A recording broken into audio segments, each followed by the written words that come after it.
শুভ বৃহস্পতিবার সবাইকে। এক ঝাড়ি ফুলের সাজি নিয়ে হাজির হলাম। এই সমস্ত ফুলই আমার ছাদ বাগানের।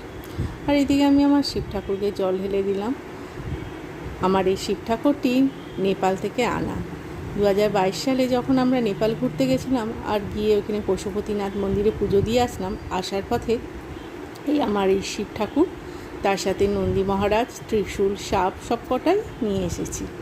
আর এই যে রুদ্রাক্ষের মালা দেখছো, এটা যখন আমরা পশুপতিনাথ মন্দিরে পুজো দিয়েছিলাম ওইখান থেকেই দেয়া, সেটা আমি আমার ঠাকুরের সিংহাসনে রেখে দিলাম। আর এই সুন্দর ধূপ দিয়ে যখন পুজো দিই, একটা আলাদাই অনুভূতি হয়। আমার তো খুব ভালো লাগে। আর আমি সাধারণত এটা মঙ্গলবার আর বৃহস্পতিবার জ্বালাই, দিনের বেলায় আর রাতের বেলায়। সারা ঘরে যখন এই ধুঁয়ো দিই, একটা পজিটিভ এনার্জি কাজ করে। এই ধোঁয়ার গন্ধ এত সুন্দর যে সারা ঘর সুগন্ধে ছড়িয়ে পড়ে। আর সকালের ব্রেকফাস্টে আজকে তেমন কিছু ছিল না, রুটি, বেগুন ভাজা, চা আর তার সাথে শুকনো লঙ্কা।